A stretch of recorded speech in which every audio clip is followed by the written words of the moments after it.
só um pouquinho, Valdir. Aí.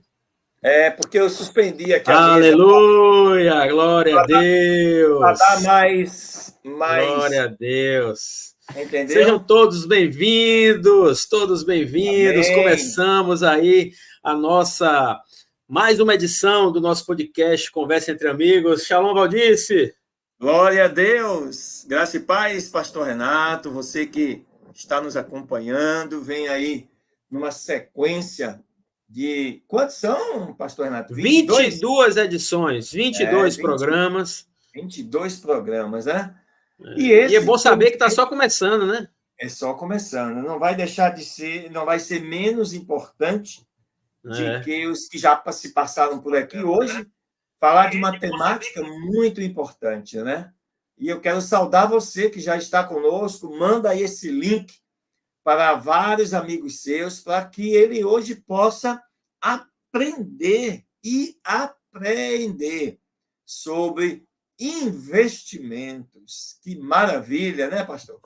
E hoje a gente está com um convidado super especial, um amigo, alguém que conheci já há alguns anos, e uma das primeiras coisas que me chamou a atenção dele, viu, Valdice? Antes de colocar ele no ar, a gente se conheceu, e é natural aquela apresentação e tal. E o que é que você faz? Eu digo, eu sou investidor.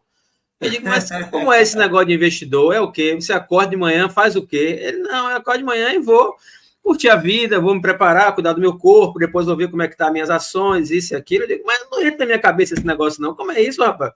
E aí começou aquela amizade, aquela história, e eu disse, olha, esse negócio tem futuro, esse negócio dá certo, né? Quero convidar aqui, colocar aqui no nosso debate, Gustavo. Boa noite, meu amigo, seja bem-vindo. Boa noite, Renato. Boa noite, Valdice. Boa noite. Quero agradecer o convite, né, de vocês para estar participando aqui. É um prazer para mim estar aqui, podendo contribuir aqui um pouco com o meu conhecimento. Né? Com certeza. É muito conhecimento, pode ter certeza disso. Isso é muito então, bom. você que está aí nos acompanhando, clica aí nesse aviãozinho, compartilha com as pessoas que estão aí no seu hall de amizade, nos seus grupos, né? É importante a gente falar sobre isso. Gustavo, a gente sempre começa com uma pergunta que vai além do tema, além da conversa, e a gente quer saber da pessoa, né? Quem é Gustavo Bittencourt? Fala pra gente. Perfeito. Gustavo Bittencourt, primeiro de tudo, é imagem e semelhança de Deus, né? Isso revela a minha identidade.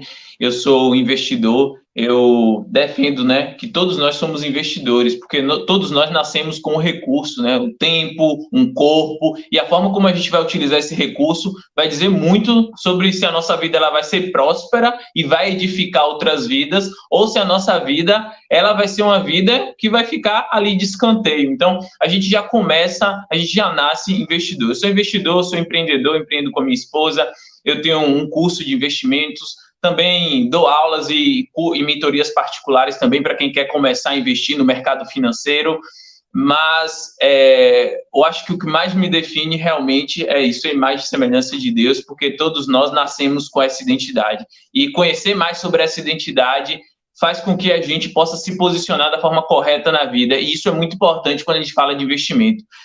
O ponto de partida para você começar a investir é saber quem você de onde você está partindo. Então, esse é o pilar básico. É dessa forma que eu me apresento. Eu sou pai também, né? Tenho uma filha linda agora, recentemente 5 meses. Então, minha família também é um grande investimento, é um dos maiores investimentos que eu tenho. Eu acredito que todo cristão tem que olhar para a família como um investimento que vai levar o recurso do tempo para que você possa colher os frutos, né? Porque a gente vai bater um papo aqui e todo mundo tem que entender que investimento requer um processo, né? É um plantar para colher no futuro. E construir uma família, colocar ali o seu tempo, a sua energia, o seu esforço, vai gerar frutos no futuro. Quem sabe cuidar da família, investir os recursos necessários, vai colher também os frutos. O fruto de ter um lar onde habita o amor, a alegria, a paz, né? E várias outras virtudes também. Glória a Deus. É isso aí. Viu, Valdice? A gente estava conversando, Gustavo, para falar sobre o tema dessa live. A gente quer falar sobre investimento. Eu estava conversando com o Valdice aí, rapaz, qual é o tema que a gente vai colocar? E aí vamos falar sobre planejamento. Eu digo, mas planejamento, cara, isso pode remeter a alguém entender que a gente vai falar de planejamento de tempo, planejamento vai pegar um caderno para escrever alguma coisa, e depois a gente chegou à conclusão que, na verdade, trata-se disso também. Né? Você já deu uma pinceladinha que, na verdade, quando a gente fala de planejamento financeiro, de organização financeira, de investimento, né? Não só da parte financeira, mas envolve um cuidado com todo, um cuidado principalmente do tempo, um cuidado com a saúde, um cuidado com a família. Né? Quando alguém fala assim para você sobre investimento, o que é que explode na sua cabeça, assim, Gustavo? Quando a pessoa fala sobre investimento, a primeira coisa que ela tem que ter clareza é que você não investe apenas o recurso financeiro. A gente vê muito influenciador hoje, com as redes sociais e tudo, falando de investimento e foca apenas ali no dinheiro, na moeda, né, de investir o recurso financeiro. Só que nós temos vários outros recursos. Eu pergunto, do que adianta você investir bem o seu recurso financeiro, prosperar financeiramente e ter uma família destruída? Depois terminar um casamento e ir para a justiça separar os bens.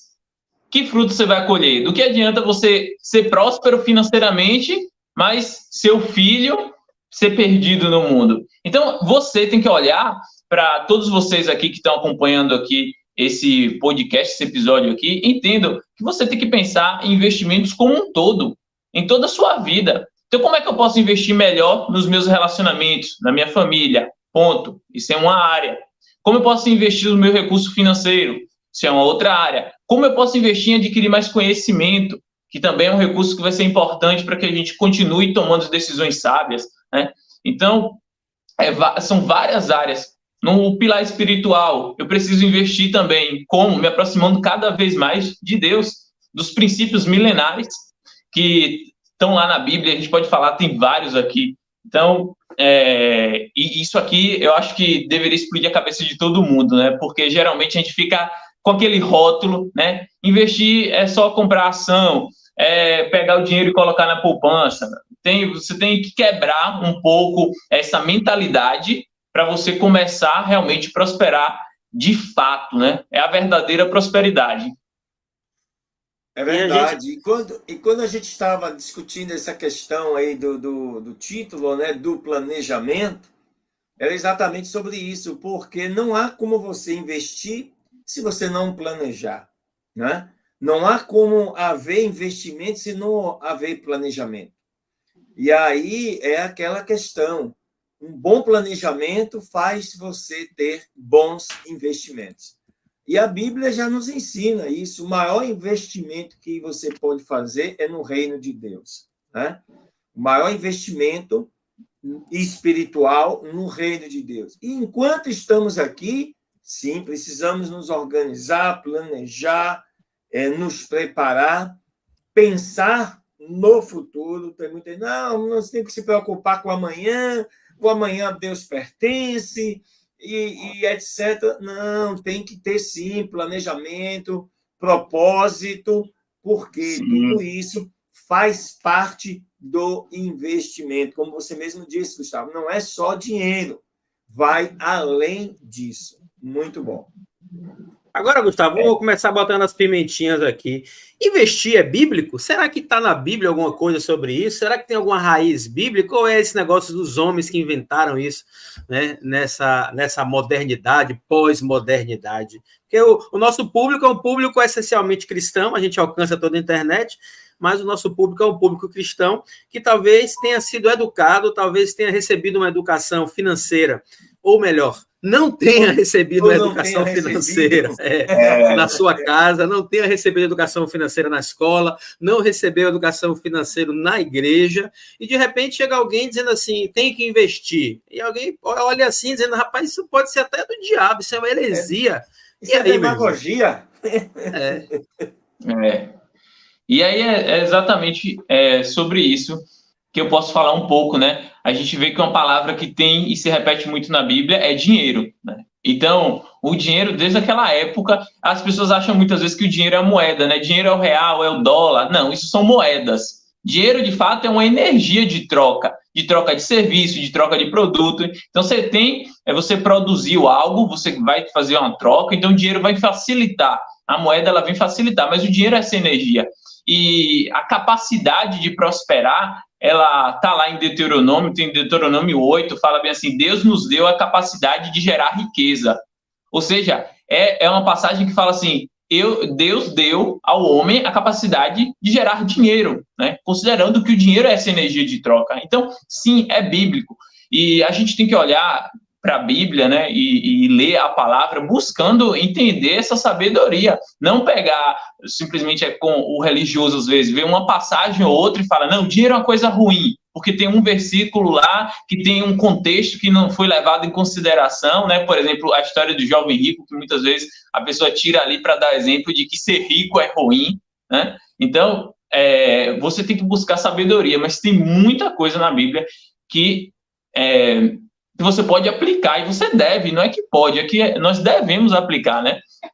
Porque a Bíblia contém a verdade. Sobre planejamento financeiro, por exemplo, lá em Lucas 14, fala assim, quem, ao começar uma construção, não faz um cálculo para saber se vai dar conta de terminar ou não? Então, o princípio ali é o quê? Você tomar uma atitude depois de você fazer um planejamento. Você, pelo menos, vê ali os seus recursos que você tem, se você vai ter capacidade de chegar ao final. Então, esse é um princípio básico. Quando a gente pensa em investir, eu vou me endividar para investir? Não, primeiro eu vou buscar gerar minha riqueza, porque o endividamento também é uma coisa que a Bíblia fala muito. Se possível, é o quê? Você não se endividar. Porque é Provérbios que tem, onde fala assim, né? O pobre é escravo do rico, porque o que toma emprestado é escravo do que empresta. Então, toda vez que você está fazendo uma dívida, você está se escravizando. Isso é forte, né? É forte falar. Mas eu bato muito nisso porque as pessoas, com aquele sonho de ter uma casa própria, de ter um carro, muitas vezes não fazem aquela conta. Será que eu vou dar realmente conta de pagar? E depois esses imóveis que não são pagos, carros que não são pagos, vão para leilão, e quem fica com dinheiro, com recurso? O banco. Então, uma péssima decisão financeira pode fazer a pessoa perder o pouco que ela tem, o pouco patrimônio ali que ela construiu. Então, assim, se você vai lá na Bíblia, eu comecei a estudar finanças, eu sempre falo desse livro, foi o livro Pai Rico, Pai Pobre, do Robert Kiyosaki. Eu comecei a estudar livros de finanças, comecei a investir e fui seguindo vários mentores. A partir do momento que eu me voltei para a Bíblia e eu fui começar a ler e buscar esse conhecimento específico lá, eu vi que todos os princípios estavam lá. Então, não foi algo que aquele ou aquela pessoa falou. Na verdade, isso ali já está desde o início, porque é natural.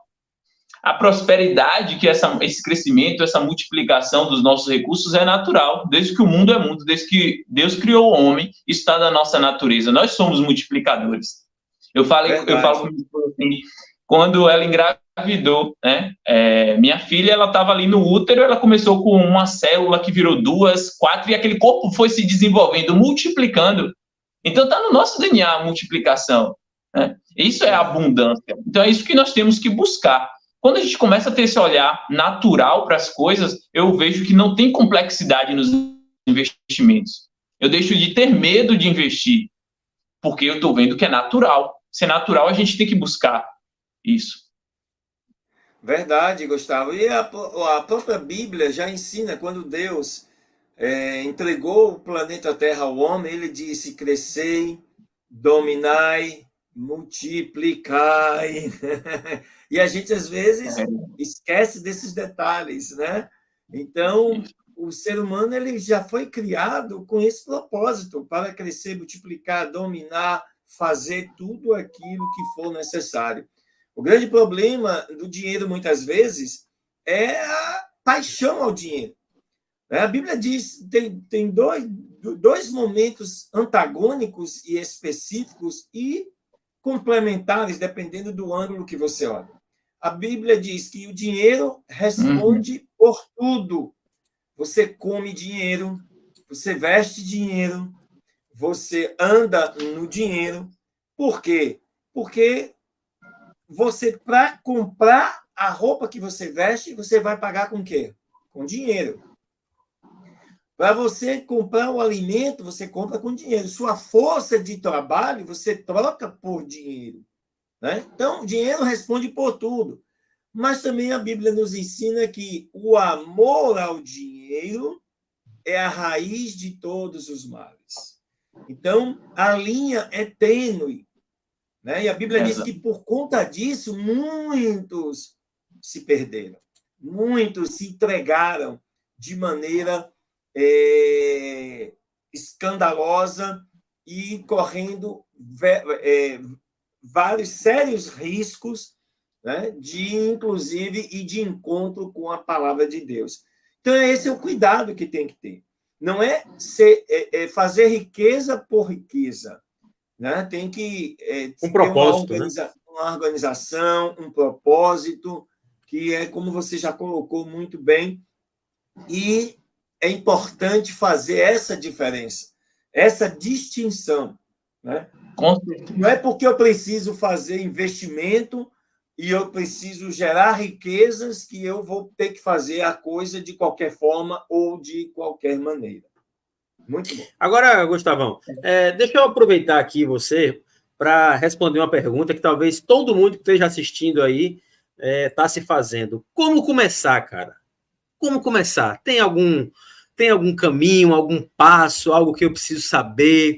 Eu tenho que, sei lá, abrir uma conta no banco, eu tenho que ter uma fortuna. Como é que começar? A pessoa que está nos ouvindo, qual o conselho que você dá para a pessoa que está nos ouvindo? O primeiro passo, ou os primeiros passos que ela precisa ter para sair de uma linha de não investidor para uma linha de investidor? Pronto. Primeiro, ela tem que entender que ela já nasceu investidora, ela já nasceu com o tempo para investir, o corpo também é um recurso que nós temos para investir, a nossa força de trabalho, certo? Então, você já é investidor. Agora, quando a gente fala do recurso financeiro, que a gente aprende a fazer esse recurso servindo outras pessoas, vendendo a nossa força de trabalho em algum momento da nossa vida, a gente pensa, como eu posso alocar esse dinheiro de forma que esse dinheiro que eu estou fazendo, ele multiplique? Então, aí eu vou falar sobre investir o meu capital financeiro. Então, de todos os capitais que eu tenho capital financeiro. Quando eu vou decidir a investir meu capital financeiro, eu tenho que olhar, o meu patrimônio, ele é que tamanho? Porque isso vai ser levado em consideração. Se você está começando com muito pouco, você tem que entender que o investimento não vai ser uma fonte de renda. O investimento vai ser uma alocação, você vai pegar parte do seu recurso, colocar no investimento para que ele multiplique. Mas como você está começando com pouco, você não vai viver dessa multiplicação. Esse viver de uma renda passiva, dos investimentos, ele vem com o tempo. Então, assim, quando eu comecei a estudar sobre investimentos lá em 2016, eu fiz meus primeiros aportes, meus primeiros investimentos, eu continuava trabalhando, deixava lá o dinheiro multiplicar, ia estudando. Então, assim, o meu processo é o que eu recomendo que as pessoas façam. Comece a estudar, dê os primeiros passos, fazendo o primeiro investimento e inicie essa caminhada, essa jornada. Um dos grandes problemas, Renato, é que as pessoas começam e querem resultados rápidos. O investimento não é resultado rápido. Não é resultado rápido. Então, quem quer resultado rápido, muitas vezes vai cair nos golpes, nessas oportunidades que surgem aí. Faça 100% do seu recurso no mês, né? Multiplique, dobre o seu patrimônio. Então, assim, é uma furada gigantesca, né? Qualquer rendimento que vai passar de 2% ao mês aí, provavelmente com 99% de chance de ser golpe, porque você não vai conseguir um rendimento muito maior do que isso, né? Sem correr. Milagre. Exatamente. Agora, a longo prazo, se você começa a investir, você tem uma coisa que joga ao seu favor, que é o crescimento exponencial, ou juros compostos, né? As pessoas que fazem dívida, muitas vezes, veem esse efeito de forma contrária. A sua dívida ela começa a crescer num ritmo cada vez mais acelerado e daqui a pouco você não dá conta de pagar. Então, esse é o juros compostos trabalhando contra você, porque você está endividado.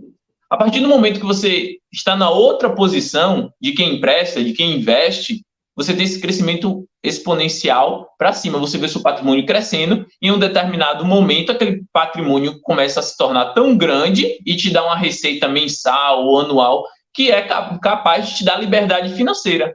Que é a liberdade financeira é aquele momento que você fala, eu não preciso trabalhar, né, da minha força física, do meu, como foi que Valdice utilizou, a nossa força de trabalho, eu não preciso ter o meu trabalho ativo, porque só os meus investimentos já me dão recurso. A gente consegue muito ver isso na cultura brasileira, com aquelas pessoas que iam lá, compravam um imóvel, 2, botavam para alugar e ficava vivendo com aquela renda de aluguel. Então, a ideia é mais ou menos essa, que você pode fazer com os investimentos.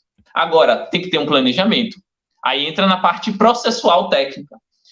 Quem vai começar vai precisar ter acesso ao mercado financeiro, mercado de investimento. Você pode investir os seus recursos fora do mercado de investimento? Pode. Renato tem uma empresa, eu chego, Renato, eu quero investir na sua empresa, como é que eu faço? Me venda 20% da sua empresa. Então, eu posso fazer esses investimentos em empresas, em imóveis, sem ser pelo mercado financeiro. Né? De forma a falar ali com o dono do imóvel, para comprar, para vender, participando de leilão, tem essa opção fora do mercado financeiro. A opção dentro do mercado financeiro exige que você tenha um cadastro na Bolsa de Valores. E a Bolsa de Valores é como se fosse um feirão. Então, tem aquela feira lá onde são negociados ativos, ações, imóveis, uma cesta de produtos financeiros que são negociados. Ou seja, você tem comprador e vendedor. Por isso que eu digo que é um feirão. A forma mais fácil da gente enxergar isso. Assim como eu vou numa feira comprar fruta, verdura, eu tenho lá a pessoa vendendo e eu estou como comprador, o mercado financeiro também funciona dessa forma. Só que ao invés de uma fruta, de uma verdura, eu vou estar negociando parte de imóvel, partes de empresas, títulos de dívida e vários outros produtos financeiros. Para ter acesso à Bolsa de Valores, é necessário você ter uma conta no banco e fazer essas operações de compra e de venda através de uma conta num banco ou numa corretora. Os grandes bancos cobram taxas muito altas. Então, o que eu recomendo sempre? Abrir uma conta numa corretora. A corretora é como se fosse um banco que ela não tem agências físicas, só um aplicativo, é tudo digital, e através dessa corretora, é como se fosse um banco digital a corretora, só que ela não faz o papel do banco de emprestar dinheiro, né? Raras exceções. Então, através da corretora, você pode comprar imóveis e negociar, ou seja, comprar e vender imóveis, comprar e vender ações de empresas, por exemplo. Aí eu posso explicar aqui o que é ação, o que é... Vamos chegar lá. Tem uma pergunta aqui agora de Jéssica, muito interessante, ó. Ela diz assim, o que preciso considerar na hora de investir? Digamos que eu compre cotas de uma empresa, quais pontos estudar exatamente sobre ela? Exatamente o que eu ia perguntar também, Gustavo, complementando a questão da pergunta de Jéssica, para você hoje investir na Bolsa, você precisa ser um expert, precisa ter que domínios de conhecimento para que não entre em uma furada. Eu pergunto porque há muito tempo atrás eu fiz, sem conhecimento, investimento na Bolsa, e quando as ações começaram a despencar, eu me desesperei. E quando eu vi que estava metade do que eu já tinha investido, eu digo, olha, eu vou vender, que é exatamente o filé de quem está ali para comprar, né? É comprar na baixa. E aí eu tive, com medo de correr o risco de perder tudo que eu tinha investido, eu vendi perdendo já a metade. Nunca mais eu voltei para a Bolsa. Então me diga aí, qual... Quem sabe agora Quem sabe agora seja uma oportunidade de você voltar, né? Já sabendo mais o processo. Hoje eu já faço outros investimentos. Eu faço investimento em dólar, né? Tenho conta nômade, e faço pequenos outros investimentos, mas assim, muito conservador. Ok. Então, respondendo aqui, Jéssica, né? E você também, quando você vai começar, a depender do investimento, você tem que fazer a sua lição de casa, que é estudar, né? Então, se você não vai terceirizar isso para outra pessoa, porque eu recomendo você terceirizar quando você também sabe o mínimo. Então, assim, eu sei até como cobrar, eu sei se a pessoa está fazendo uma boa gestão ali, porque tem como você terceirizar os seus investimentos para uma gestora, né, que é um fundo de investimento. Eu posso dar esse exemplo aqui. Mas antes disso, se você vai começar com pouco, você vai estudar e fazer os seus primeiros investimentos. Como a Jéssica ela deu exemplo aqui de empresas requer um conhecimento, que é o conhecimento de quê? Saber analisar uma empresa. Ou seja, você vai aprender a estudar a qualidade de uma empresa. Eu falo que uma análise simples para você fazer da empresa é análise qualitativa. Você vai ver a qualidade da empresa. Aí tem vários critérios. Eu ensino isso no meu curso, mas são critérios como a qualidade do produto. Esse produto, ele é um produto perene ao longo do tempo ou é algo sazonal? Então, você vai entender também os processos, quem são os sócios da empresa, como é a gestão, já teve um histórico de escândalo, quantos anos tem a empresa? Então, são análises qualitativas, tem vários outros critérios que você vai analisar. Depois desses critérios qualitativos, que você conhece a empresa, inclusive a depender do patrimônio que você vai investir, faça uma visita à empresa, liga que você é um investidor, está pensando em investir, você pode fazer uma visita para complementar essa análise qualitativa. Depois vamos para a análise quantitativa, que é olhar para os dados da empresa, né? Aí aqui a gente geralmente tem uma dificuldade que assim, a educação brasileira ela é deficitária muitas vezes em matemática, né? Então, quando a gente chega para olhar números, às vezes a pessoa olha os números ali e não entende muita coisa. Então, é importante, quando vai investir em empresas, você estudar o básico ali. O que é uma margem de lucro, o que é o faturamento, né? O que são despesas operacionais da empresa. É uma jornada de aprendizado. Então, assim, o investimento em empresa é um pouco mais complexo, realmente. Verdade. Então, a partir do momento que você vai aprendendo isso, aprende a fazer uma análise quantitativa, que é lucro, receita, essas margens que eu estou falando, começa a olhar o DRE. O DRE é o demonstrativo de resultado. Toda empresa que vende ações na bolsa, ela tem que apresentar trimestralmente um DRE, um demonstrativo de resultado. É a partir desse demonstrativo de resultados da contabilidade, que é público, tem no site da empresa, é a partir daí que você vai olhar para os números da empresa. E você pode, inclusive, tirar dúvidas com os diretores de investimento dessa empresa. Porque toda empresa aberta em bolsa tem um diretor de investimento, você pode trocar e-mail, buscar informação. Então, é a partir dessas informações que você vai estudar e fazer a empresa. Então, não pode escolher a empresa só porque é uma empresa que você gosta, por exemplo. Entende? Então, assim, setor de varejo, eu não invisto porque não faz parte dos meus fundamentos. Aí eu posso falar um pouco dos meus fundamentos, da minha filosofia que eu desenvolvi ao longo dos anos estudando, para buscar segurança em ação. Porque tem como posso dizer, tem uma crença no mercado de que segurança é em renda fixa, né? É título, é tesouro, que isso que é seguro. Empresa não é seguro. Mas tem empresas que você investindo é mais seguro do que tesouro e renda fixa. Basta saber analisar a empresa, escolher qual é essa empresa. Porque título é você estar emprestando dinheiro para o governo, título público. E aí, quantos governos já deram calote? A Argentina, por exemplo, já deu calote 2 vezes. O Brasil tem uma dívida crescente aí, não sei, tem risco de calote. As agências de rating, elas medem, né, esse risco. Aí fala, o Brasil perdeu o grau de investimento. Então tem um risco, sim, de calote. E quando dá o calote, quem investiu em título público perdeu tudo. Então você tem risco também. Não é que é o investimento mais seguro. Agora, uma empresa, por exemplo, uma fornecedora de energia elétrica, que pode vir a crise que for, todo mundo vai consumir energia elétrica. Eu não consigo ver um cenário, a não ser um cenário de guerra, que aí, independente do investimento que você fizer, você vai ter prejuízo. Mas fora esse cenário, a energia elétrica é um setor extremamente seguro. Então, se você encontra uma boa empresa e investe nesse setor, dá para ter bons retornos muito maiores do que a renda fixa e com segurança. Então, a minha estratégia de investimento hoje, que é focada mais em empresas, requer de quem vai começar essa jornada estudar, fazer um curso, se aprimorar, ler alguns livros, entender como fazer essas análises que eu mencionei aqui e, a partir desse momento, começar a investir, né? Então, assim, tem que ter essa jornada de conhecimento antes. Se você qualquer coisa que você vai começar, se você não tiver o conhecimento, a instrução certa, a chance de quebrar a cara é muito grande.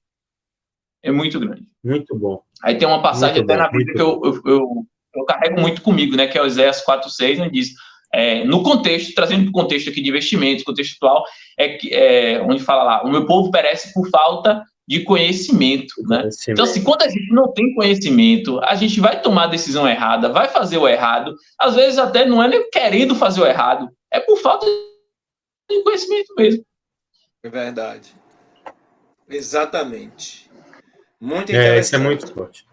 Agora, Gustavo, tem uma pergunta aqui. Poupança é investimento? Diga aí pra gente. Rapaz, eu não considero poupança investimento de forma nenhuma, né? Eu também não. O próprio nome define, né? É poupar, não é investir.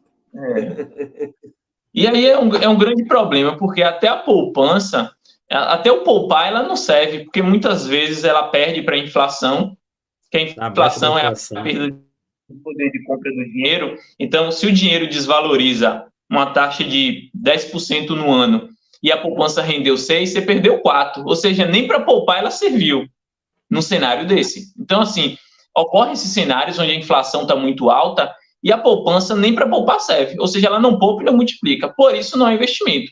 É considerado, muita gente fala, a poupança é um investimento ruim. Considera investimento porque ela foi criada como dispositivo para multiplicar. Só que o que vale, na verdade, é a prática. Se na prática ela não multiplica, né, a taxa da poupança, quando a Selic está acima de um determinado nível, tem uma regra que é 0,5% da Selic, mais uma pequena taxa lá.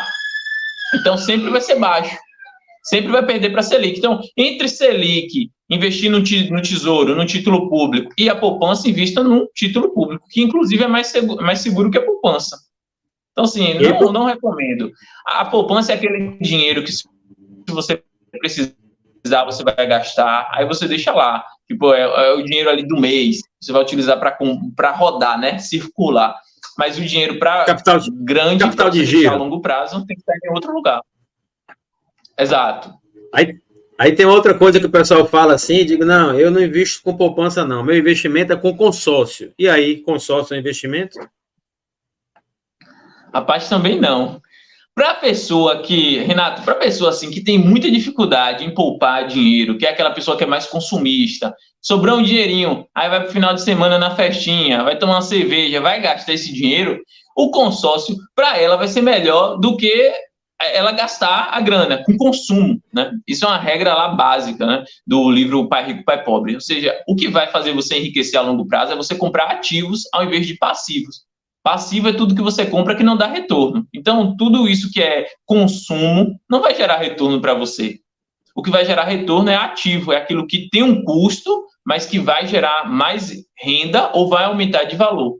Então, o consórcio ele vai servir não para multiplicar o seu recurso, mas para você, pelo menos, não gastar. Então, aquela pessoa que é gastadora, o consórcio vai servir para isso. Mas você não vai ter um retorno real. Né? Garantir, pelo menos, um pequeno investimento. É o que a Rosângela fala aí, ó. Eu guardo na poupança, porque nas mãos vai embora. Mas tome cuidado, Rosângela, porque no banco também a longo prazo vai embora. Né? Não é nem a longo prazo, logo vai embora. Agora, Valdir, tem uma colocação de Jéssica. Lê aí, Valdir. E usando o exemplo do José, como entender se devo ou não, que foi o meu exemplo, vender uma ação sem me desesperar? Olha, Jéssica, eu vou te contar, depois da minha experiência, eu tive lendo, estudando um pouquinho. Você tem que ter, como é que a gente pode dizer, muito sangue frio, né? Porque, primeiro, você tem que ter sangue frio. Segundo, você tem que ter coragem, tá? E terceiro, não se desesperar em forma nenhuma. Então, eu, naquele momento, inexperiente, isso já tem muito tempo, tá? E sem nenhuma, como é que eu posso dizer assim, sem nenhuma orientação, eu escolhi e fiz, fazendo algumas leituras, e quando a coisa começou a cair, depois eu fui entender que essa sazonalidade é normal e natural no mercado de ações. O que ela cai, depois ela vai e sobe, depois ela estabiliza, depois ela sobe, depois ela cai, e assim continua, tá? Porém, você primeiro, para investir em ações, pelo menos é o que Gustavo vai me confirmar se eu estiver certo ou errado, é você não ter um prazo específico simplesmente para chegar lá e querer tirar a qualquer custo. Então, você não pode pensar nisso. E segundo, fazer boas escolhas para que essa sazonalidade ela seja menor possível, tá? Porque fazer toda essa anamnese, essa investigação da empresa, tudo que já foi falado aqui, para que esses riscos sejam minorados, ou seja, possam ser bem diminuídos. Mas o risco existe, tanto eu hoje, para eu, por exemplo, hoje investir em ações, eu não me arriscaria sozinho, eu precisaria de alguém com muita experiência, né? Eu faço outros investimentos mais fixos, até com menos rentabilidade, para poder não estar correndo muito esse risco. Meu coração não aguenta muita pressão, não. Viu? E aí, Gustavo pode complementar. Então, é que assim, quando a gente pensa em vender uma ação, quando é que eu vendo uma ação? É quando ela perdeu o fundamento que me fez comprar ela. Se eu adquirir uma empresa, eu estou entendendo... E não pelo valor, na verdade, né? Não o valor. Pelo contrário, se o valor, o preço, não é o valor, o preço da ação caiu, pode ser uma tremenda oportunidade de eu estar comprando algo que tem um valor alto por um preço baixo. Então, é na crise que moram as grandes oportunidades. Em 2020, eu tinha ali 100% do meu patrimônio investido em ações. E aí veio a crise, fechou a economia inteira. Eu vi as minhas ações despencando. Agora eu tinha ações, por exemplo, da Ferbasa, que é uma empresa de ferroligas aqui da Bahia. A empresa continuou funcionando normalmente, exportando minério. A empresa que fatura em dólar, fui lá, comprei mais. A Movida, que era aluguel de carros. Fui lá, comprei mais, caiu o valor, a empresa não parou de faturar, continuou circulando, a frota toda alugada, uma boa parte da frota era terceirizada para grandes empresas, então o faturamento eu olhei, falei, oportunidade, vou comprar mais. Então, quando eu vendo empresa, eu vou olhar para o fundamento. Se o fundamento mudou, aí eu vendo. Que foi o caso de, na pandemia, eu tinha uma empresa que era a Time for Fun, que é uma empresa de eventos, né? Tem o autódromo, tem teatros. Então, essa empresa realmente sofreu. Ela passou a duras penas. Não chegou a falir, não. Mas essa empresa eu me desfiz. Perdi um valor do meu investimento, mas porque eu vendi, mesmo perdendo um valor, porque tinha perdido o fundamento. Eu não sabia qual era o futuro dessa empresa. Mas as outras, como eu sabia o futuro, eu olhava para os fundamentos eram o mesmo, eu fui lá e comprei mais, investi mais. Então, aproveitei essa oportunidade. Então, sempre quando eu olho para a empresa, eu tenho que olhar para o fundamento. Conhecer a empresa vai me fazer ter clareza se é uma oportunidade de compra, se é uma oportunidade de venda, ou se é uma oportunidade de não fazer nada. Porque, às vezes, ela está precificada, está num valor bom, que não é nem para vender, nem para comprar. Aí eu mantenho, vou olhar para uma outra empresa. Então, quando a gente olha ali para a história na Bíblia, né, de José do Egito, que o faraó teve o sonho lá, ele vai interpretar, e tem os 7 anos ali de vacas gordas e magras. Às vezes uma empresa passa por um cenário de vacas magras. Ela perde o faturamento, ela está ali na dificuldade. Mas quando você olha para a empresa tem um produto que é essencial. Por exemplo, alimento, que vai continuar sendo necessário produzir. Então, a empresa está passando por uma dificuldade. Qual vai ser a valorização que ela vai ter quando ela sair dessa dificuldade e voltar à normalidade, ou num período melhor? Ela vai ter realmente a possibilidade de valorização muito grande. É por isso que me interessa muito investir em empresas, porque se você sabe o momento certo, aí sim você pode conseguir uma rentabilidade de 100% no ano, dobrar o patrimônio em questão de um ano, e com renda fixa isso é bem difícil. Mas em empresa é possível, se você está acompanhando. Agora, não é para todo mundo, porque você precisa acompanhar o mercado, você precisa estar olhando o relatório, estar avaliando, é um trabalho. Então, quando eu falo assim, a pessoa que tem um trabalho ativo, como ela pode investir em empresas?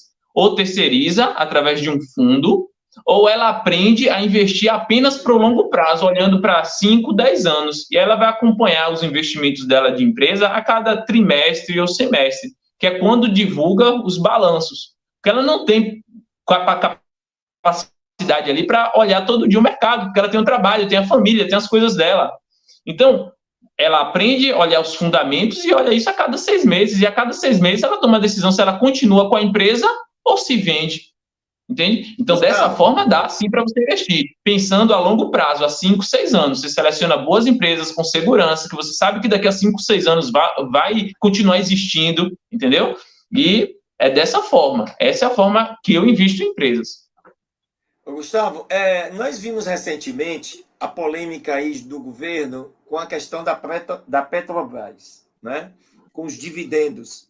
Bilhões para poder repartir com os seus investidores, e me parece que o governo queria segurar.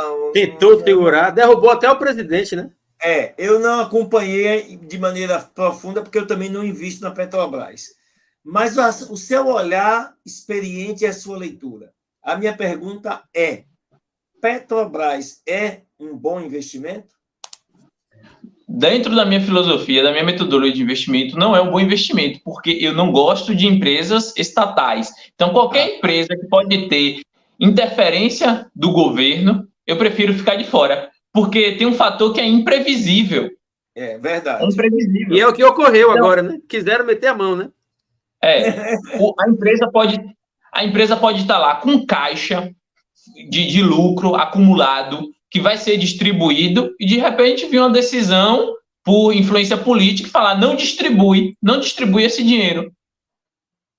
E aí eu me prejudicar enquanto investidor. Agora é uma empresa olhando para fundamento que, no momento atual, considerando todos esses riscos, os investidores já levaram em conta esses riscos. Não é à toa que ela está tão barata, considerando os múltiplos, os indicadores, os fundamentos dela. É uma empresa que está extremamente lucrativa, dado o preço que ela está sendo negociada. Então, seria uma excelente oportunidade de investimento. Só que eu não olho só para os números. Ela não passa na minha análise qualitativa. Ela passa na análise de números. É uma excelente empresa, rentabilidade única. A Petrobras é uma empresa de primeira.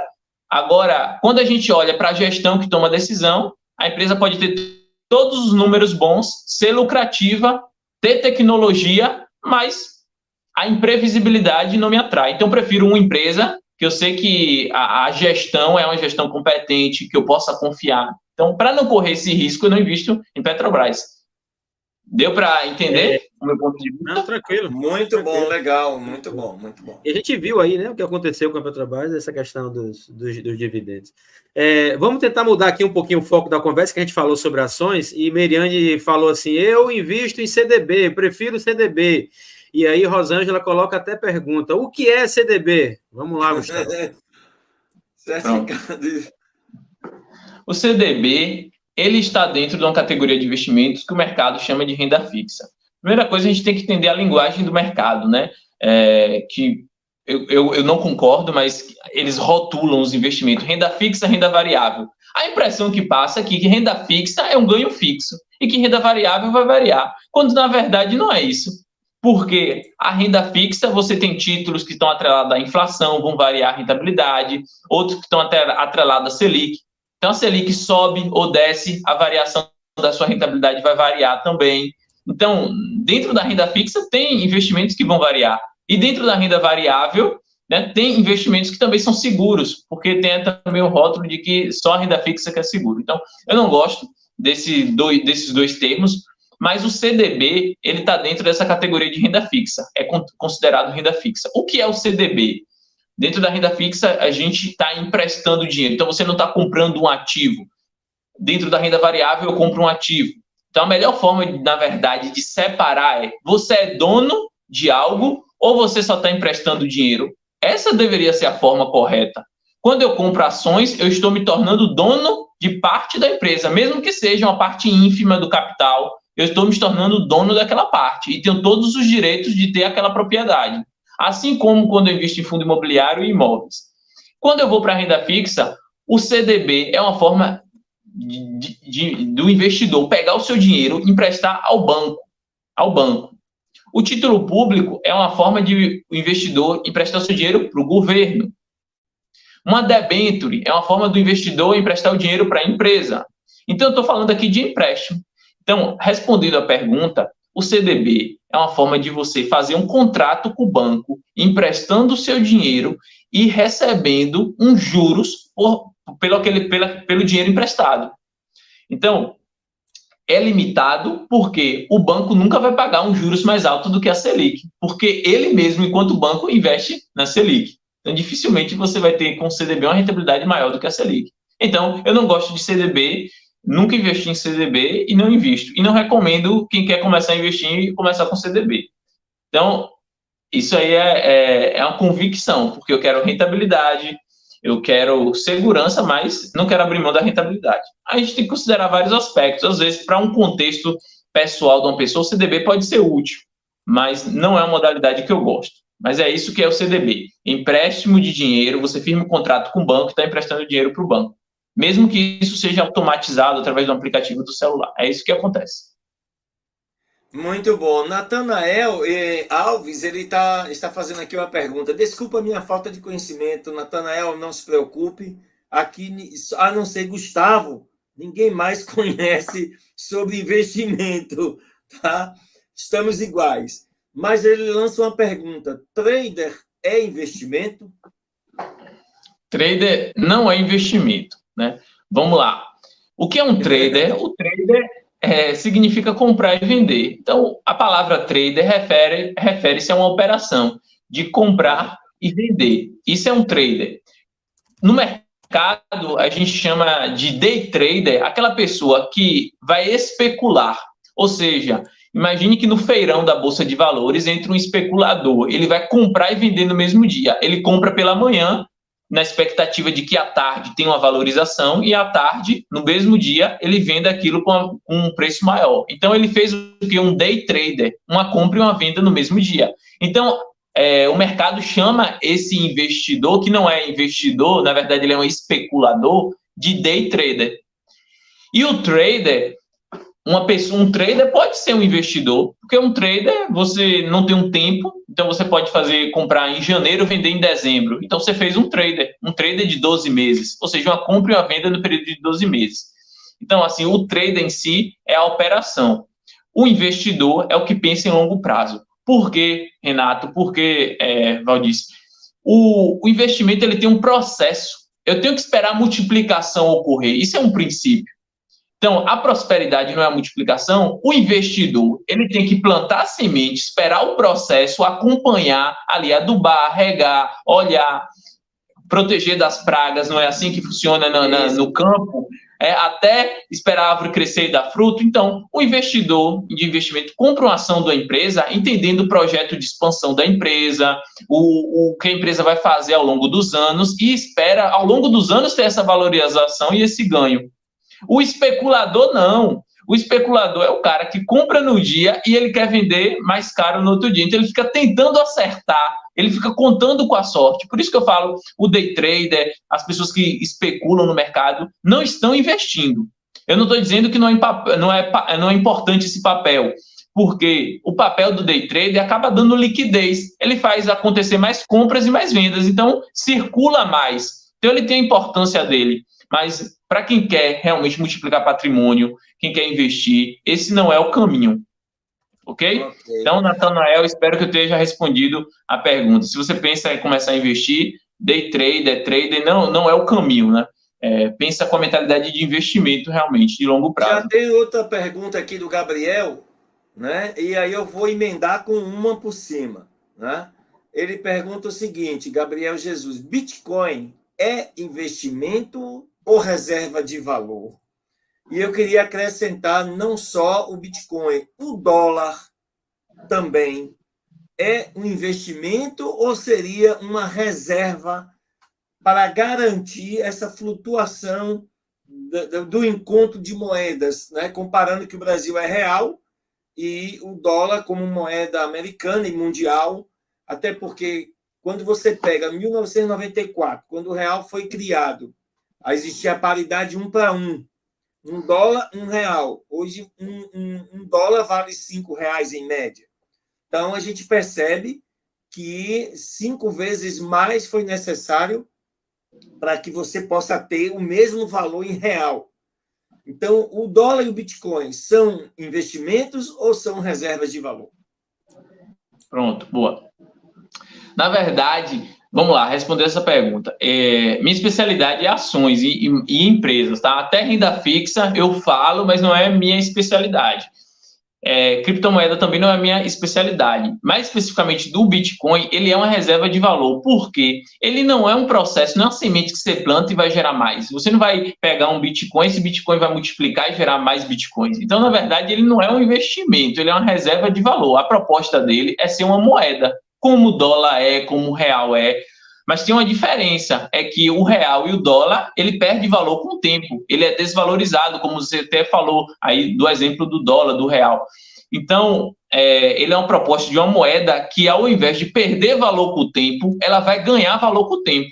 Ou seja, de fato, se você faz uma poupança nesse tipo de moeda, você está fazendo uma poupança que realmente é verdadeira e ainda aumenta de valor, mas não porque ele multiplicou, porque foi um investimento, mas porque ele preserva o valor, entende? Então, o dólar, a gente pode olhar da mesma forma. O dólar, ele é uma moeda. Ele é uma proposta de reserva de valor. Só que, devido às políticas econômicas, às políticas monetárias dos Estados Unidos, a gente tem lá o Fed, que é o Federal Reserve, né? Que dita as políticas econômicas do dólar, né? E também defende o dólar como moeda global, de uso global, que é a unidade de conta mundial. Todo o comércio internacional é feito no dólar, né? O dólar é considerado essa moeda.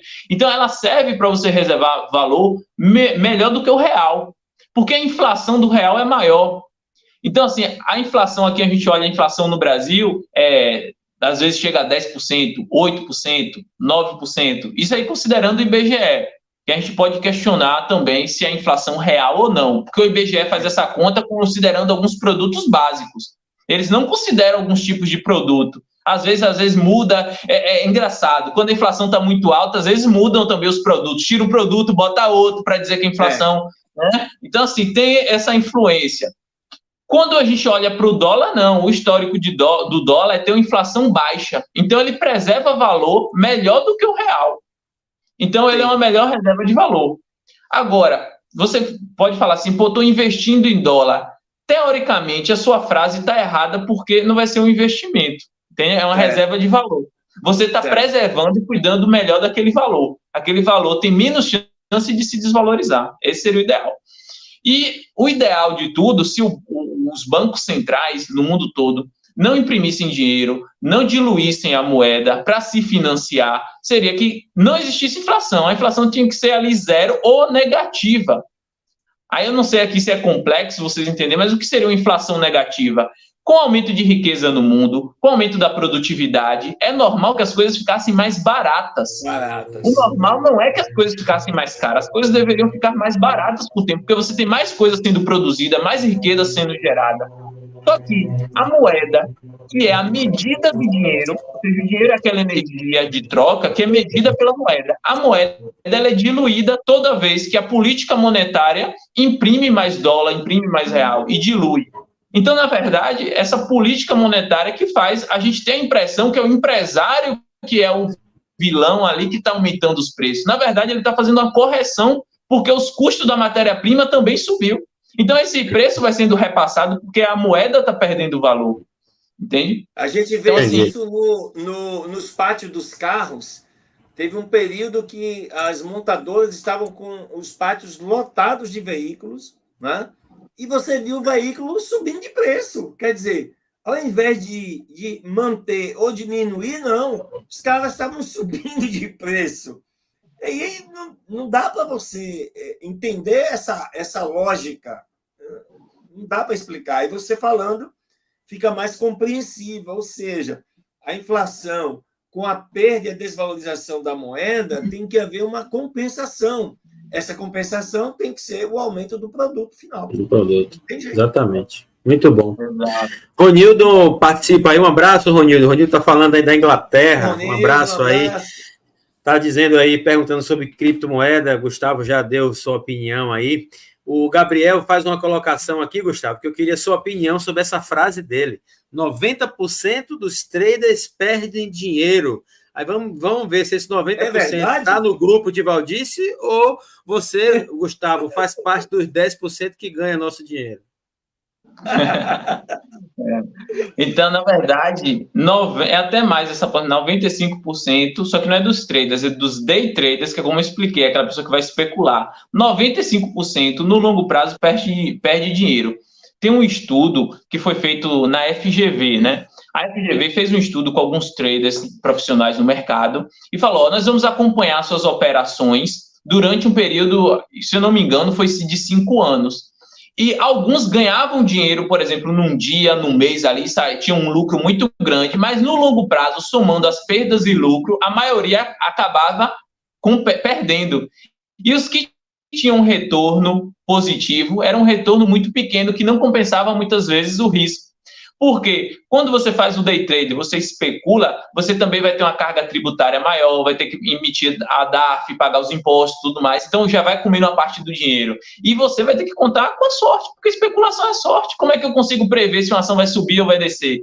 Aí quem é da análise técnica vai falar lá, Renato, mas aí eu olho os gráficos. Tá, mas você não consegue ainda assim prever o futuro. Você pode olhar um padrão ou outro que tem o costume de se repetir, mas você não tem aquela certeza, porque o futuro é despertence. Você vai querer prever o futuro, vai brincar com a adivinhação, com essa coisa. Não, isso não é investimento. Então, a maioria das pessoas que tentarem fazer isso vai perder dinheiro. Vai perder dinheiro. Então, é correto a gente afirmar que esses... E muitos perdem a vida, entendeu? Porque às vezes tem gente que vai nisso, vira aquele vício de jogo também, aí vende casa, vende carro, começa a fazer esse tipo de operação, daqui a pouco toma um prejuízo grande, entra numa depressão, perde a saúde emocional, tudo, e aí se você não tiver a base, realmente acaba a vida, entendeu? Então, assim, é muito, muito, muito perigoso começar no mercado dessa forma. Quando você fala assim, para mim é claro, assim, que esses 95% dos day traders que que fazem essa perda, esses caras mantêm o mercado de ações vivo, né? Esses caras, de alguma forma, aquecem o mercado de ação, porque eles estão colocando dinheiro lá. Então, infelizmente, é uma perda e ganho, né? Para ganhar, alguém vai ter que perder, a menos que realmente haja um processo de valorização da empresa e tal. Deixa eu fazer um apontamento sobre isso que você falou. Quando eu falo de especulação, realmente, para um ganhar, o outro vai ter que perder, porque o dinheiro está saindo ali daquela operação. É igual na Mega Sena. O cara que ganhador, ele fica feliz, mas todo mundo que botou a sua fezinha ali, que arrecadou o dinheiro ali, perdeu, saiu perdendo. Somou a perda de todo mundo para um ganhar. Isso ocorre na especulação, mas no investimento não. No investimento é diferente. No investimento, ao longo do tempo, aquele valor ele foi gerado. Então, o investidor que pensa em receber dividendo, ele está recebendo dividendo de quê? Da produção da empresa, que é produzida pelos empregados da empresa, pelo maquinário da empresa, pelas fábricas. Então, tem um processo produtivo. Riqueza está sendo criada. Então, o investidor ele não está tirando dinheiro de quem perdeu, de quem comprou a ação e vendeu barato. Não, ele está recebendo dinheiro da riqueza gerada pela empresa. Inclusive, se a empresa for ruim, não gerar valor, ele não vai receber nada. Então, o investidor, ele realmente está contando com a criação de riqueza. O especulador está contando com a sorte. Ô, Gustavo, aqueles robôs da Derive, eu acho que diz que não é corretora e a transação normalmente é em dólar. Você tem conhecimento dessas transações? Do quê? De robôs. São robôs que usam uma plataforma. Eu não sei explicar bem, eu ouvi falar sobre essa questão. E o robô ele fica ali como se fosse rodando, né, combinações de valor de mercado, aí ganha, perde. É um negócio meio... Eles afirmam, né, que não são bolsa de valores, não são investimento. Mas eu conheço pessoas que fazem esse tipo de transações, muitos ganham, não sei como, e muitos perdem. Você tem conhecimento ou já ouviu falar desses robôs? Eu não tenho conhecimento específico, mas o que acontece? Pelo que você falou, a gente já dá para julgar, né? Quando a gente olha para princípio natural, a gente já olha para uma situação dessa aí e fala, de onde é que está saindo o dinheiro? Isso é especulação, isso é aposta. Então, quem está considerando como investimento vai quebrar a cara. Eu tenho certeza. Precisa saber quem é. você vai quebrar a cara. Se não é algo que é investimento realmente, que você não vai esperar criar riqueza para receber uma parte ali do fruto que foi gerado, você vai quebrar a cara porque você está contando com especulação, sorte. Você pode dar sorte, é igual pirâmide financeira, porque atrai muito. Não, eu vou entrar, aí eu entro, tá bombando, depois eu saio. Aí nessa pirâmide quebra. Toma prejuízo. E a gente nem entra, se isso sem entrar na parte ética, né? Porque quantos perdem? Quantas pessoas vão, entram confiando, achando que é uma coisa séria, colocam ali seu recurso, ou seja, está prejudicando outras famílias. E aí você olha o princípio por trás. Então, o que começa errado tende a terminar errado. Essa é a minha visão. Então, uma forma de você sempre olhar para esse fundamento é vai lá no site da CVM, vê se é regulado, é um mercado regulado, tem alguém que olha, que fiscaliza, porque Bolsa de Valores tem a Comissão de Valores Monetários, tem auditoria, então tem todo um sistema que dá essa segurança, né, de que você está colocando dinheiro em algo que é sério.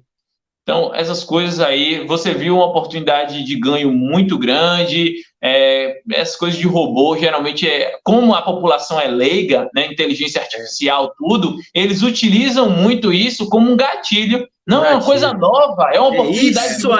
É isso aí, agora chegou a minha vez. É o delivery trader, eu acho que é mais parecido com essa questão do trader que você explicou aí, né? Que aí o cara vai investir para poder ganhar ali rápido, tirar, etc, e por aí vai. Né? E é por esse sentimento de querer fazer dinheiro rápido que no Brasil as casas de aposta bombam. Não é à toa que o governo federal já cresceu o olho, foi regulamentar, e já foi regulamentar, porque os caras faturam muito. Rapaz, então, eu vi uma notícia essa semana passada de um CEO acho que do açaí, algum mercado desse atacado grande, e ele dizendo que o faturamento caiu. E ele resolveu fazer uma pesquisa, um levantamento, para tentar entender o que foi que houve. E descobriu, sabe o quê? As pessoas estão deixando de comprar para jogar nessas net. Mole o negócio. É brincadeira, cara. Então, assim, essas apostas, esse retorno pseudo-fácil, né, tem feito com que as pessoas invistam, gastem e não tenham obtido o retorno necessário. Infelizmente, a ignorância, ela gera lucro para muitas pessoas, né? Pessoas que vão fazer negócio sem princípio. Você pensar por que as pessoas decidem realmente colocar o dinheiro, se arriscar tanto, porque a mentalidade delas é que é a oportunidade delas ficarem ricas na vida, né? Então, não compreendendo como vem a prosperidade natural, eu vou buscar contar com a sorte. Aí eu vou buscar com o jogo da Mega Sena, com a rifa, com essas casas de aposta, porque eu conheço um que ganhou, aí eu acredito que eu vou ser o próximo. Então, é a questão da mentalidade do brasileiro. Fala assim, a prosperidade real, ela tem uma estrutura. É você ter uma mentalidade correta, olhando para o que é verdadeiro, o que tem referência na natureza, o que tem base em princípio, mentalidade, adquirir conhecimento constantemente. A gente não nasce sabendo de nada, mas a gente pode, durante a nossa vida, buscar aprender e adquirir conhecimento. Então, se eu tenho uma mentalidade correta, busco conhecimento e tenho uma ação prática, aí eu vou ter resultado, eu vou ter prosperidade na minha vida. Porque também tem muita gente que adquire conhecimento, lê livro e tudo, mas se você não praticar, você não vai ter a prosperidade, você não vai ter o resultado, né? A gente precisa colocar em prática aquilo que a gente tem dentro de nós, porque o mundo é material, né? A gente vive no mundo aqui material. Você tem mundo, a metafísica fala, a gente tem um mundo que não é material, mas as coisas aqui no mundo são materiais, a gente precisa da nossa execução, precisa da nossa energia. Então, esse pilar da prosperidade é mentalidade, conhecimento e ação. Rosângela fez uma pergunta que eu não entendi muito. Vocês conhecem o investidor Caixa, o Bolo? Investe Caixa. Mensal, hein? É o Caixa. Aquele Caixa, a pessoa diz assim, todo mundo faz um grupo de 12 pessoas. Todo mundo, todo mês, dá R$100, e aí, a cada mês, todo mundo recebe esse cupom. Meu ponto é 11 e eu dou. Vai depender da pessoa. Eu já fiz muito isso quando eu trabalhava no interior, entre os colegas do fórum, né? Eram 15, 20 colegas, a gente fazia 10, 11, mas ali é um nível de confiança entre amigos e colegas, né? Pactuado, todo mundo se conhece, está todo mundo convivendo junto, né? Era uma forma de o primeiro já começar a sair do sufoco, o segundo, o terceiro, quem tinha melhores condições ficava para o final. Agora, mas não é investimento, né, Gustavo? Não é investimento, eu acredito que não. Aí quem vai dizer é Gustavo. Não é investimento. Não é investimento, não. Gustavo, eu tenho uma dúvida, né, uma colocação para fazer, porque eu acho que é importante, sobre a educação financeira no Brasil. Eu comecei a falar um pouco sobre isso. A gente não tem a cultura as escolas não falam sobre investimento, sobre economia, né? As famílias, de forma geral, não estão preparadas para isso. Quando a gente faz uma análise da família americana, a gente tem um número de investidores, eu posso errar no número aqui, mas vou chutar aqui um número que eu me lembro, em torno de 45% dos americanos fazem algum tipo de investimento sério.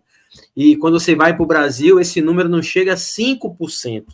Então, falta uma educação financeira, falta uma atenção, um cuidado, ao meu ver, da gestão do dinheiro. Como é que você enxerga a educação financeira no nosso Brasil, fazendo um paralelo com a educação financeira no restante do mundo, e quais os caminhos que você vê a curto e a médio prazo para que a gente possa mudar essa história? Boa. Excelente pergunta, e pergunta bem grande aí para ser respondida.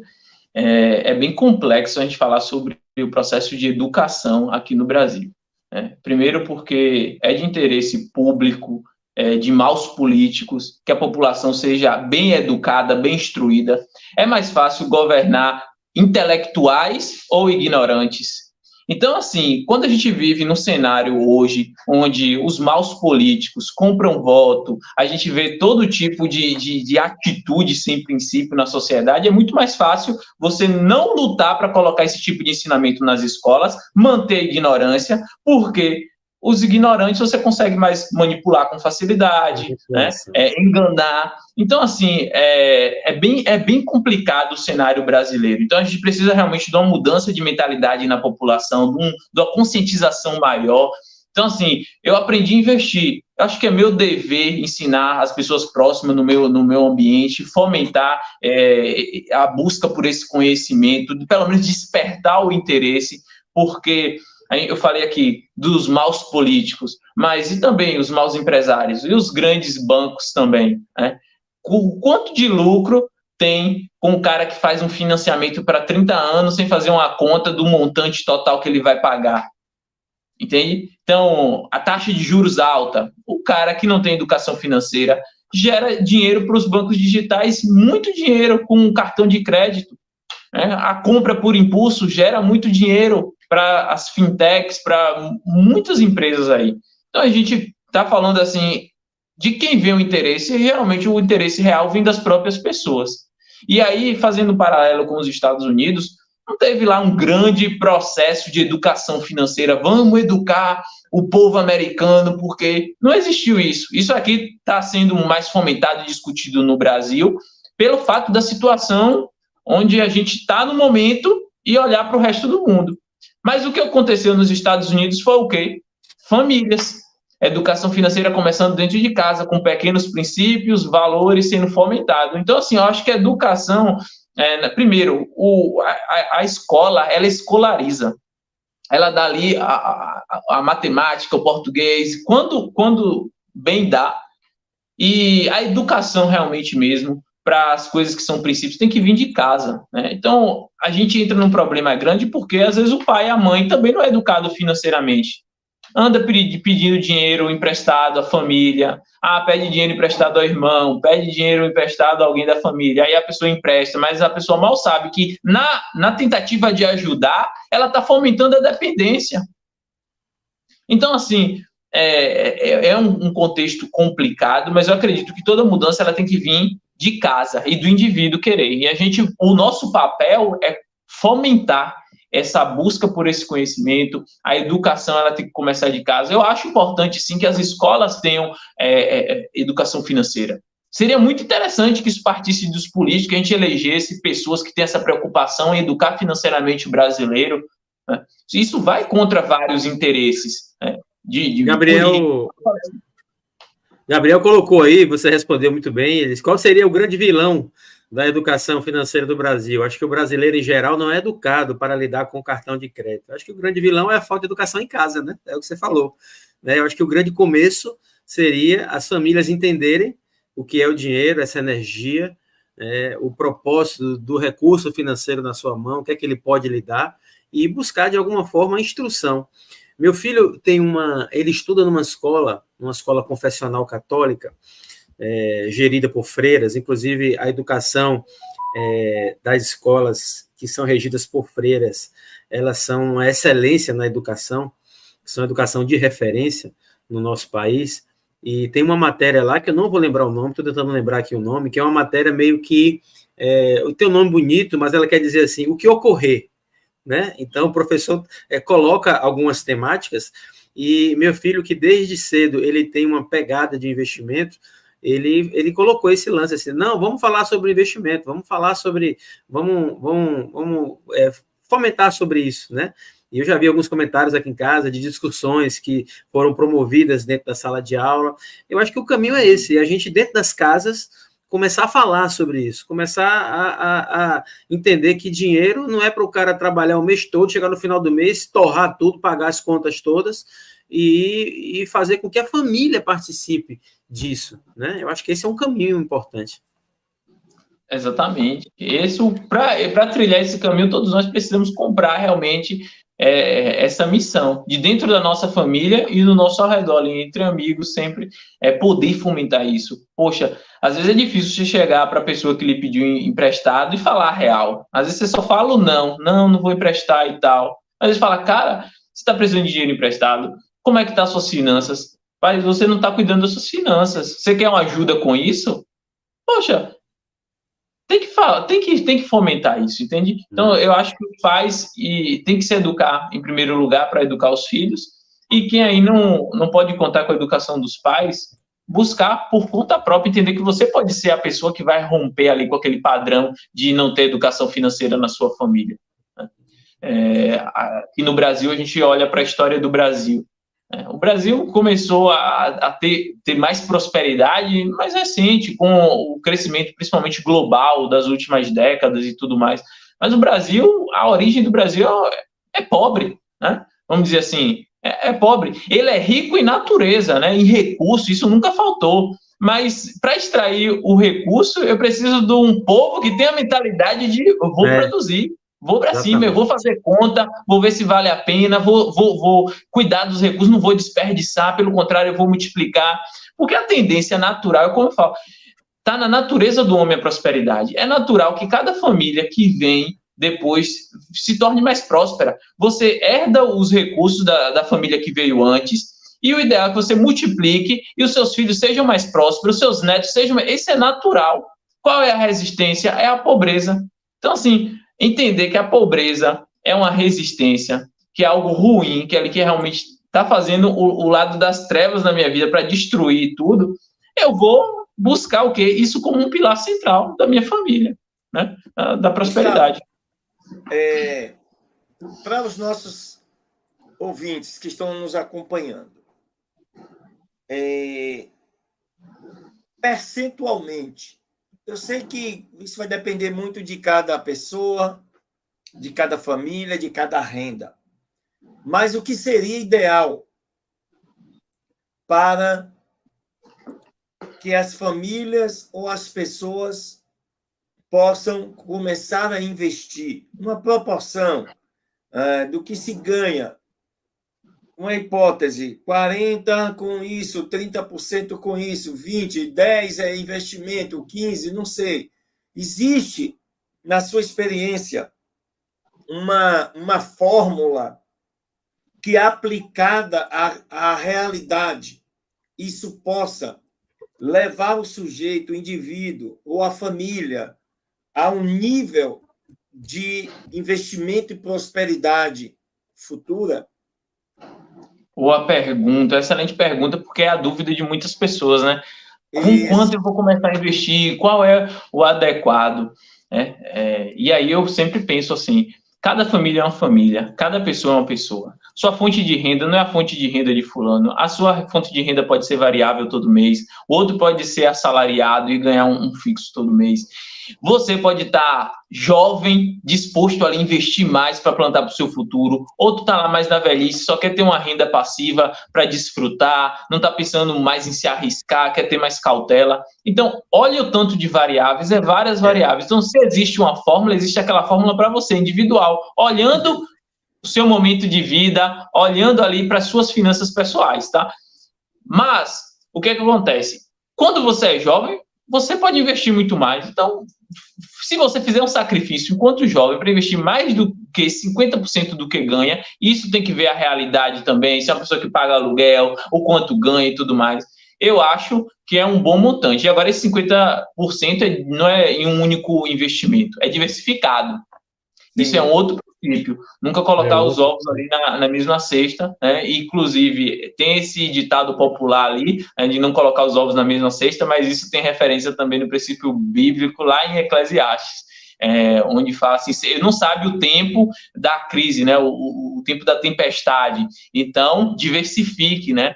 Separe os seus recursos em vários montantes diferentes. Então, eu acho assim, não tem uma porcentagem fixa, isso vai depender para cada pessoa.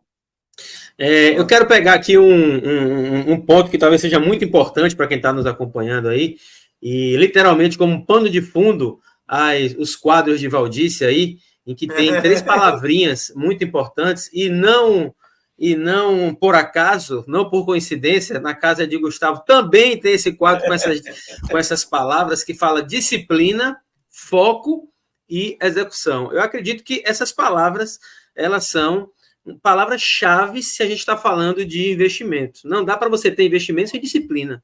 Não dá para você ter investimento sem você ter foco ou focos, né?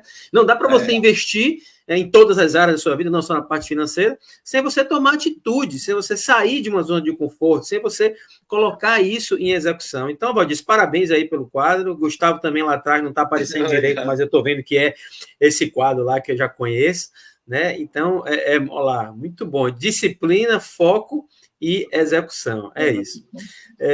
Gustavo, eu sou seu aluno. Estou aprendendo. Isso aí. Eu sou seu aluno, já participei de diversas palestras suas. Eu queria que você falasse um pouco do seu curso, cara. Como é a metodologia do curso? O que é que você explica? Qual é a expectativa de um aluno que entra no seu curso? O que é que ele vai aprender? Ele vai aprender sobre fundamentos. É o que eu falei aqui no início da live. Qual é os fundamentos que você precisa olhar antes de tomar qualquer decisão de investimento? Porque toda a nossa vida, ela vai ser direcionada com base nas decisões que a gente toma. Em todas as áreas. Na área afetiva, na área de relacionamento. Cada decisão pode mudar tudo. Então, as decisões vão nos colocando no trilho certo ou no trilho errado. Então, o meu curso, ele vai ser esse norte. Como você seguir a trilha certa para tomar as decisões com cautela nos investimentos e aprender a escolher uma boa ação, escolher um bom fundo imobiliário. Essas que são as principais opções de investimento que eu vejo hoje como um bom investimento. Um pouco da minha metodologia, como que eu escolho uma boa empresa, quais as contas que eu faço. Eu disponibilizo uma planilha lá, onde eu utilizo essa planilha para olhar para os fundamentos de uma empresa. Então, olhe lá, preço sobre valor patrimonial. Coloco o preço da ação e o valor do patrimônio para cada ação. Aí, com base nessa métrica, eu entendo com um referencial se a empresa está barata ou se está cara. E aí eu acompanho esse referencial para ver se ele está mudando, se ele está alterando, para tomar a minha decisão de continuar ou não com a empresa. Então, tem indicadores que eu vou ensinar a analisar, como dividend yield, que é a porcentagem de dividendos que a empresa paga todo ano. Então, eu ensino a pessoa a olhar para esses fundamentos. Claro que quando você pega de início, você vai ter um esforço maior, como tudo novo que você vai aprender. Então, vai ter um esforço, mas é um esforço que você fazendo um mês desse esforço, você vai entender, e a partir dali você só vai revisar. É como eu falei, para quem não vai trabalhar e tirar dinheiro do mercado de investimentos, fazendo trader, quem vai olhar para a perspectiva de longo prazo, você vai precisar acompanhar os seus investimentos a cada 6 meses. Se muito, a cada 3 meses. Então, eu vou dar esse passo a passo de como olhar e tomar essas decisões com sabedoria. Então, lá tem um módulo lá que é introdutório, onde eu falo sobre esses princípios, fundamentos gerais. Depois eu entro em renda fixa, né? Eu entro depois em renda variável, fundos imobiliários, ações, e vou explicando cada um desses investimentos. Então, quem quiser fazer parte, pode falar comigo. Meu Instagram é Gustavo Bittencourt 1. Eu estou fazendo até uma sequência de lives essa semana, que é Não Perca Dinheiro, né? Para trazer um pouco dessa comunicação sobre investimento mais ampla, que as pessoas precisam ouvir. Tem verdades ali que as pessoas precisam ouvir, e que às vezes a pessoa só quer saber do dinheiro, mas às vezes o que está gerando perda financeira para ela é o vício que ela tem, né? Então, é um pouco disso aí que eu falo lá no meu Instagram. Ô, Gustavo, então, querendo fazer o curso, você também atua na parte dos investimentos por contratação? Como é que funciona? Eu não invisto, José, eu não invisto pela pessoa. Eu vou ensinar você a fazer por conta própria. Ou seja, você vai ter autonomia. Depois, caso eu encontre algumas pessoas para fazer sociedade, abrir um clube de investimento para investir em conjunto, poderia ser uma possibilidade, mas hoje eu não faço isso. Então eu vou ensinar você a fazer por conta própria, com toda a autonomia. Então, ninguém vai colocar o seu dinheiro na minha mão para mim gerenciar. Eu vou ensinar você a fazer a análise que eu faço e tomar as decisões com base nas decisões que eu tomo. Inclusive, lá eu mostro as empresas que eu invisto, como analisar o porquê eu invisto em cada empresa. Cada empresa que você toma como uma decisão de investimento, você tem que ter uma tese. Tem que estar claro por que você está investindo. Quando você tem uma tese, você, quando precisar vender, você vai saber que é o momento de vender. Então, porque você tinha o raciocínio lógico por trás. Então, legal, muito bom. É uma pergunta, dúvida, já meio sabendo assim a resposta, mas só um pitacozinho para poder esquentar. Qual é a sensação de você receber um SMS informando que você recebeu dividendos de uma ação que você aplicou? É muito bom, né? Você vê o dinheiro caindo na conta, de repente a notificação, caiu R$300 na sua conta, aí no outro dia caiu 400, 500, é bom receber essas notificações, às vezes cai 5 mil, né, num dividendo extraordinário, é bom demais, né? Só que não vem por SMS, né, vem pela notificação do aplicativo da corretora. Mas é muito bom ter essa renda passiva, né? A gente tem que buscar realmente ter uma fonte de renda que não dependa do trabalho ativo, né? Porque receber dinheiro enquanto você está dormindo, porque você investe numa empresa como investidor, tá lá as pessoas trabalhando, tá lá as pessoas gerindo, cuidando do negócio, e você só colocou o capital. A sua participação foi ter colocado o capital. E aí você pode gerar mais riqueza para investir mais através do seu trabalho ativo e tudo mais, e fazer esse montante crescer de forma exponencial, que esse é o objetivo que a gente tem quando a gente investe. Eu falo assim, que a felicidade ela vem a partir do momento que você tem liberdade. Você seria mais feliz com mais liberdade? Aí a pessoa, sim, se eu tivesse mais liberdade, sim. Então, o que é que tira hoje sua liberdade hoje? Aí a pessoa, porra, é o trabalho.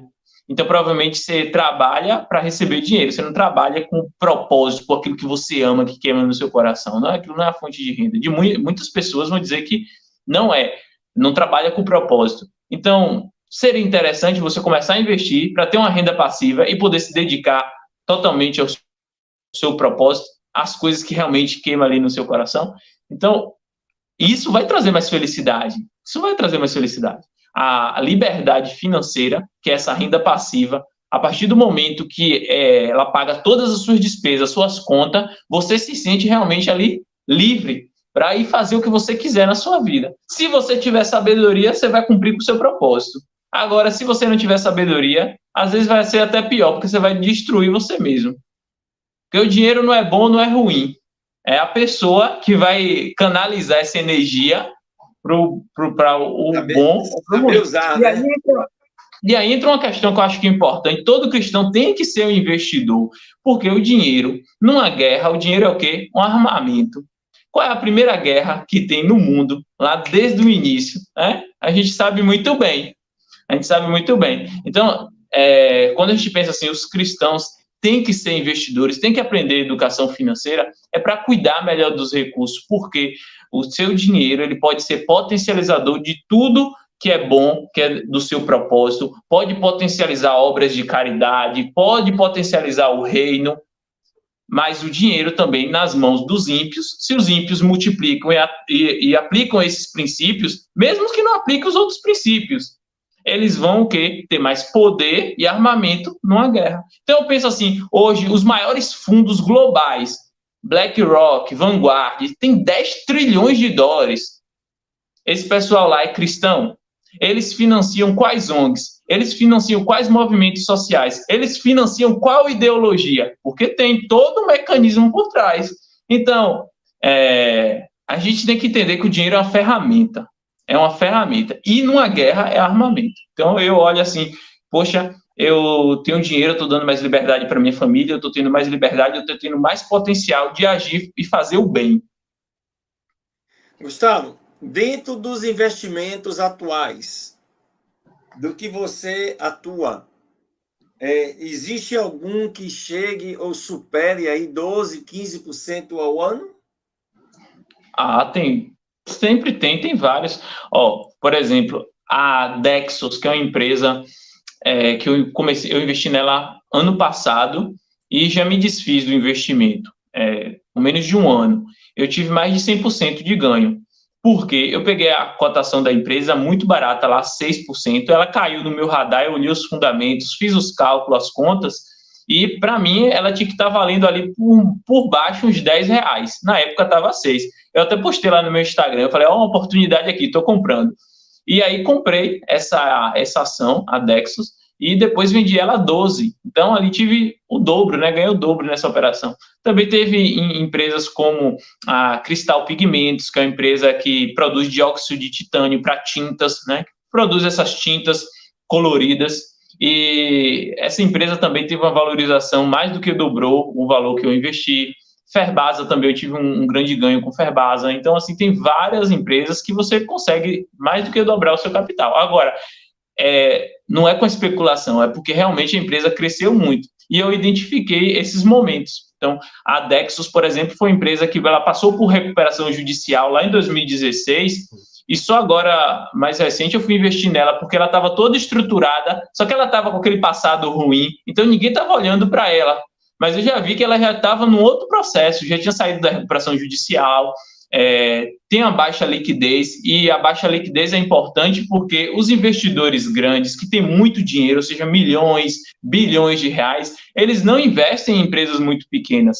Porque se eles fossem investir, eles teriam que comprar quase que a empresa toda, porque o valor que faz sentido para eles investir é muito alto. Então, essas empresas ficam ali realmente de lado. Aí o investidor que tem o conhecimento, tem um pouco de recurso, vai lá e aproveita essas oportunidades, que é o que eu fiz. Algumas vezes eu também faço uma operação alavancada, que é quando eu utilizo o que eu já tenho investido como garantia.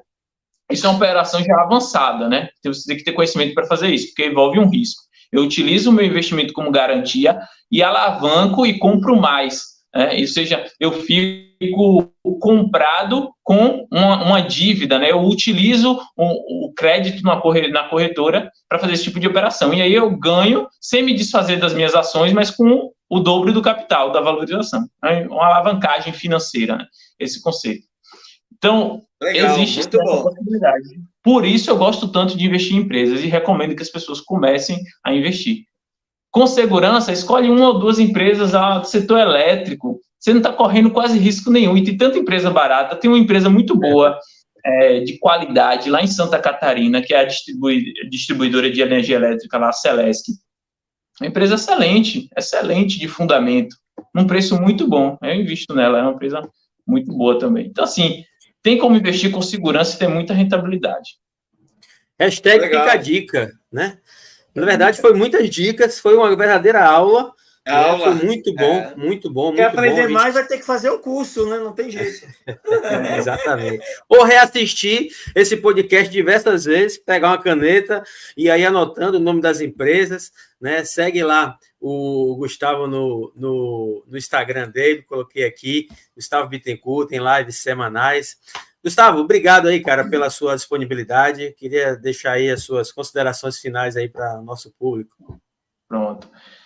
Foi um prazer ter esse bate-papo aqui com vocês. Eu quero deixar uma recomendação de um livro, que foi o primeiro livro de finanças que eu li, realmente, que transformou muito minha vida, principalmente a mentalidade. A gente falou aqui que começa com a mentalidade. Você tem que transformar sua mentalidade para se tornar um investidor. E foi o livro Pai Rico, Pai Pobre. O livro Pai Rico, Pai Pobre trouxe vários princípios ali de finanças pessoais, como realmente multiplicar.